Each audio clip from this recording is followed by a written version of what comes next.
നല്ല രുചികരമായ ഏത്തപ്പഴം പൊരി. ഏത്തപ്പഴം റോസ്റ്റല്ല, പഴംപൊരിയാണ്. ഞങ്ങൾ ഏത്തയ്ക്കാപ്പം എന്ന് വിളിക്കുന്ന പഴംപൊരി റെഡി ആയിട്ടുണ്ട്. രുചികരമാണ്, അതുപോലെ പോഷകവുമാണ്. എല്ലാവരും ട്രൈ ചെയ്ത് നോക്കൂ. ഒത്തിരി വിവരങ്ങൾ അറിയിക്കണേ, ഫീഡ്ബാക്ക്സ് അറിയിക്കൂ. Thank you.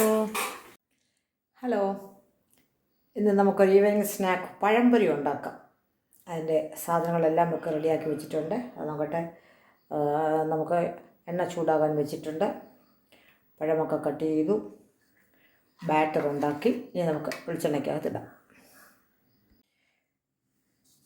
4 ചെറിയ ഏത്തപ്പഴം, ഓരോ ഏത്തപ്പഴം ഞാൻ 6 പീസാക്കി വച്ചിരിക്കുന്നതാണ്. അധികം പഴുക്കാത്ത പഴമാണ്. ഇത് ബാറ്റർ തയ്യാറാക്കി വെച്ചു. 2 ടേബിൾ സ്പൂൺ ഗോതമ്പ് പൊടി, 2 ടേബിൾ സ്പൂൺ കടലമാവ്, 2 ടേബിൾ സ്പൂൺ അപ്പപ്പൊടി. ഇത് ഒരു 7-8 ടേബിൾ സ്പൂൺ വെള്ളം ഒഴിച്ച്, അല്പം ഉപ്പ്, ഒരു നുള്ളു മഞ്ഞൾപ്പൊടി, ഒരു നുള്ളു ജീരകം, പിന്നെ ഒരു പിഞ്ച് സോഡാപ്പൊടി. ഇത്രയും കൂടി. പഞ്ചസാരയൊന്നും ചേർത്തില്ല, വേണമെങ്കിൽ ചേർക്കാം, ചേർക്കുന്നില്ല. ഇത്രയും ചേർത്ത് ഉണ്ടാക്കി വെച്ച ബാറ്ററാണിത്. കോരാനുള്ള പാത്രമാക്കി. എണ്ണയും ഇവിടെ ചൂടാകുന്നുണ്ട്. നമുക്കിത് ഓരോന്നോരോന്നായിട്ട് ഇടാം.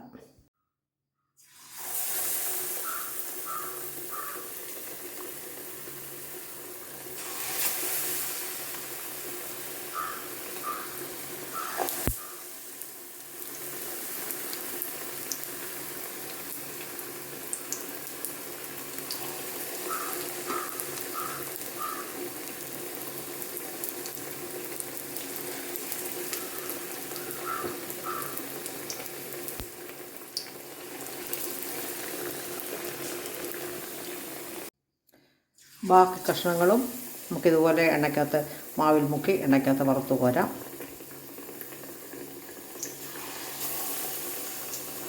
ഇതിൽ കടലമാവ് കൂടെ ചേർക്കുന്നതുകൊണ്ട് ഈ ബാറ്റർ ഇത് ഹെൽത്തിയാണ്. അല്ലെങ്കിൽ നമ്മൾ ഒന്നുകിൽ മൈദ അല്ലെങ്കിൽ ഗോതമ്പ് പൊടി, അതിലൽപ്പം അരിപ്പൊടിയൊക്കെ ചേർത്താണ് ക്രിസ്പിയായിട്ടൊക്കെ ഇടും. പക്ഷേ ഇതിനകത്ത് ഞാൻ കടലമാവ് കൂടെ ചേർത്തിരിക്കുന്നതുകൊണ്ട് ഈ ബാറ്റർ ഇച്ചിരി ഹെൽത്തിയാണ്.